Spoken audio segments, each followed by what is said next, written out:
Hello everyone, welcome to coding terminal. आज हमारा day 44 है 75 डेज डीएसए चैलेंज का। और आज हम जो प्रॉब्लम डिस्कस करने वाले हैं उसका नाम है सिंगल नंबर। इस प्रॉब्लम में हमको एक एरे गिवन है और इसके अंदर सारे एलिमेंट 2 बार आए हुए हैं और केवल एक एलिमेंट है जो एक बार आया है। हमको वो एलिमेंट रिटर्न करना है जो केवल एक बार प्रेजेंट है इस एरे में। ठीक है, एक बार और देखते हैं एग्जाम्पल। लेट सपोज ये हमारा एरे होता। इसमें आप देख सकते हैं 2 कितनी बार आया, 2 बार। 1 कितनी बार आया, 2 बार। और 4 जो है वो एक बार आया है, तो इसका आउटपुट क्या हो जाएगा, 4। हमको ऐसा एलिमेंट फाइंड करना है इस एरे में जो केवल एक बार आया है। ठीक है, एक बार प्रॉब्लम डिस्कस करते हैं। लेट सपोज हमारा एरे होता 5, 5, 2, 2, 1, 3, 1। ठीक है, तो 5 कितनी बार आया, 5 आया है 2 बार। 2 कितनी बार आया, 2 कितनी बार आया, 2 बार। 1 कितनी बार आया, 1 भी आया है 1, 2, 2 बार। 3 कितनी बार आया, 3 आया हमारा एक बार, तो इसका आउटपुट क्या आ जाएगा, 3। ठीक है, तो कैसे कर सकते हैं, एक बहुत सिंपल सी डायरेक्ट अप्रोच आपके माइंड में आ रही होगी।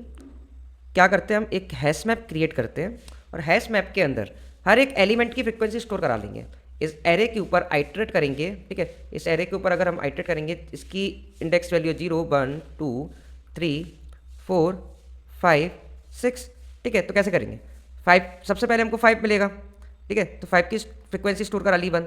फिर आगे बढ़े, एक और बार 5 मिला, तो इसकी वैल्यू अपडेट करके हम क्या कर देंगे, 2 कर देंगे। ठीक है, फिर आगे बढ़े, आगे हमको 2 मिला, 2 हमको पहली बार मिला है तो 2 की फ्रिक्वेंसी 1 स्टोर करा लेंगे। फिर से 2 मिला, फिर से 2 मिला, तो इसकी फ्रिक्वेंसी अपडेट करके क्या कर देंगे, 2 कर देंगे। ठीक है, फिर आगे बढ़ेंगे, 1 पहली बार मिला है तो 1 के आगे क्या लिख देंगे, 1। ठीक है, फिर आगे 3 मिला, 3 की फ्रिक्वेंसी अभी क्या है, 1।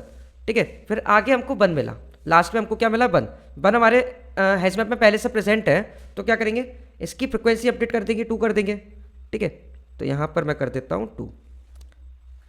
ठीक है, फिर इस हैश मैप के ऊपर आइट्रेट करेंगे, तो जहाँ पर भी हमको जिसकी एलिमेंट की फ्रिक्वेंसी अगर 1 मिली, जिस भी एलिमेंट की फ्रिक्वेंसी 1 मिली, उस एलिमेंट को रिटर्न कर देंगे। ठीक है, आई होप आपको ये अप्रोच क्लियर हो गई होगी। इस अप्रोच की टाइम कॉम्प्लेक्सिटी कितनी होगी, टाइम कॉम्प्लेक्सिटी की अगर बात करें तो इस एरे के ऊपर आइट्रेट कर रहे हैं तो एक बार आइट्रेशन में हो जाएगा हमारा काम। ठीक है, फिर उसके बाद लास्ट में एक आइट्रेशन हमको इस हैश मैप पे करनी होगी, तो ओवरऑल जो टाइम कॉम्प्लेक्सिटी होगी वो होगी बिग O ऑफ 2n। ठीक है, जिसको हम बिग O ऑफ n लिख सकते हैं। और अगर हम स्पेस की बात करें तो एक हैश मैप बना रहे हैं n साइज का, तो हमारी स्पेस कॉम्प्लेक्सिटी हो जाएगी बिग O ऑफ n।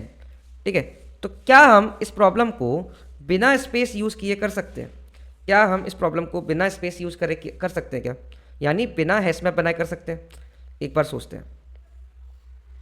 ठीक है, पहली अप्रोच तो हमने डिस्कस की कि एक हैश मैप बना लेंगे, उसके अंदर हर एक एलिमेंट की फ्रिक्वेंसी स्टोर कर लेंगे और जिसकी भी फ्रिक्वेंसी 1 होगी उसको रिटर्न कर देंगे। ठीक है, तो अब हम डिस्कस करते हैं इसकी ऑप्टिमाइज अप्रोच, किस तरीके से इस प्रॉब्लम को हम बिना स्पेस यूज़ किए सॉल्व कर सकते हैं। ठीक है, उससे पहले कंसेप्ट देखते हैं। ठीक है, एक कंसेप्ट देखते हैं, एक्स और। ठीक है, ये एक ऑपरेटर होता है। लेट सपोज मैंने लिखा 1 जोर 1, 0 जोर 0, 0 एक्स और 1, 1 एक्स और 0। देखो, अगर वैल्यू सेम है, अगर वैल्यू सेम है तो इसका आउटपुट क्या आएगा, अगर वैल्यू सेम है तो ये क्या आउटपुट देता है, 0। अगर वैल्यू सेम है और दोनों का जोर ले रहे हैं तो क्या आउटपुट आएगा, 0। अगर वैल्यू डिफरेंट है, अगर वैल्यू डिफरेंट है 0 एक्स और 1, ठीक है, किसी का भी, मतलब मैं एक्स जोर 0 करूं तो इसका आउटपुट आता है हमेशा x। मतलब किसी से भी जोर करें 0 का तो हमेशा उसका आउटपुट आएगा जिस नंबर का जोर निकाल रहे हैं। ठीक है, और अगर वैल्यू सेम है x जोर, अगर मैं x करूं तो इसका आउटपुट क्या आएगा, इसका आउटपुट आएगा 0। ठीक है, अगर वैल्यू सेम है तो 0 आउटपुट आता है और किसी भी वैल्यू का जोर 0 से लेंगे तो वो वैल्यू खुद आ जाती है। ठीक है, x आता है आउटपुट। ठीक है, ये जो जोर ऑपरेटर है उसका साइन होता है कैप। अगर मैं लिखूँ 3 कैप 0 तो इसका आउटपुट आएगा 3, और मैंने लिखा 3 कैप 3 इक्वल टू 0। ये जो कैप साइन है ये हमारा जोर का साइन होता है। ठीक है, इतना क्लियर है। और ये जो होता है ये ऑपरेटर बिटवाइज होता है। ठीक है, थोड़ा सा आपको डेप्थ में अगर मैं बताऊं, मैं अगर लिखूं 3 जोर 3 तो ये बिहाइंड द सीन कैसे काम कर रहा होगा। देखो, बिहाइंड द सीन ये कैसे काम कर रहा होगा। 3 को अगर मैं बाइनरी में कन्वर्ट करूँ तो क्या होती है 3 की वैल्यू 1 1 होती है, इस 3 की भी 1 1 होगी, ठीक है। इसके आगे 32 बिट का इंटीजर होता है, आगे 0 0 लिख सकता हूँ, ठीक है, 0 0 0। अगर मैं 1 जोर 1 करूँ सेम वैल्यू, आउटपुट 0, 1 जोर 1 0, 0 जोर 0 0। अगर वैल्यू सेम है तो जोर क्या होता है 0, तो इसका आउटपुट क्या आएगा 0, यानी सेम वैल्यू का सेम वैल्यू से जोर करेंगे तो क्या आउटपुट आएगा 0। और अगर मैं 3 जोर 0 लिखूँ तो 3 को कैसे लिखते हैं 1 1 लिखते हैं बाइनरी में, और 0 को कैसे लिखते हैं 0 0, इस तरीके से लिख सकते हैं। 1 जोर 0 1, अलग अलग वैल्यू ना, 1 जोर 0 1, 0 जोर 0 0। तो आउटपुट अगर आप देखेंगे बाइनरी में क्या आ रहा है 1 1, यानी इसकी वैल्यू क्या होती है 3। यानी कि अगर मैं किसी x नंबर का जोर लूँ 0 से तो उसकी वैल्यू आएगी x, ठीक है। ये कंसेप्ट क्लियर है। अब वापस से हम हमारे क्वेश्चन पर आते हैं। अब ध्यान से देखो, अगर मैं इन सारे एलिमेंट का जोर ले लूँ, अगर इन सारे एलिमेंट का जोर ले लूँ तो कैसे लिखेंगे 5 जोर 5 जोर 2 जोर 2 जोर 1 जोर 3 जोर 1।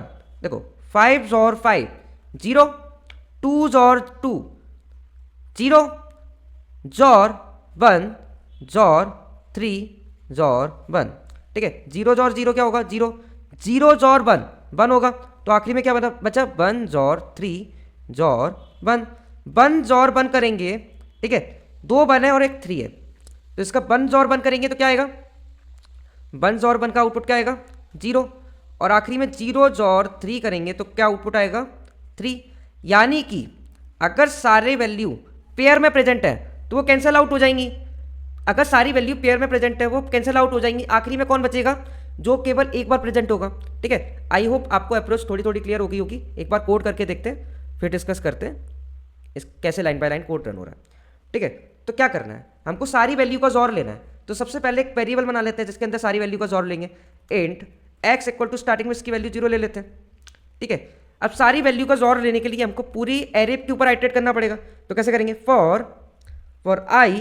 For int i is equals to 0, i less than nums dot length i plus plus, ठीक है।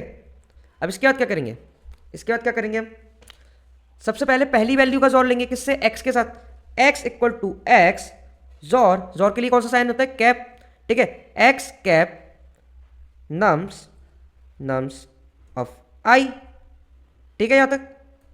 अब क्या करेंगे, देखो इसके अंदर x के अंदर हर वैल्यू का जोर आ गया होगा, लास्ट में x के अंदर क्या बचा होगा, जो एलिमेंट केवल एक बार प्रेजेंट होगा वही बचेगा।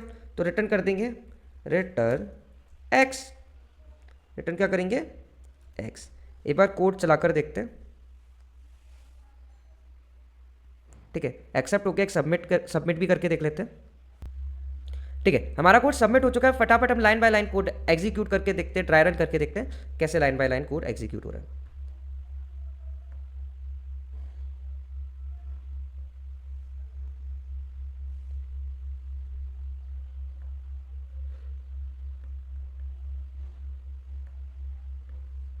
ठीक है एक एरे ले लेते हैं। लेट्स सपोज एरे है हमारा 5, 5, 3, 3, 2, 1, 1, ठीक है।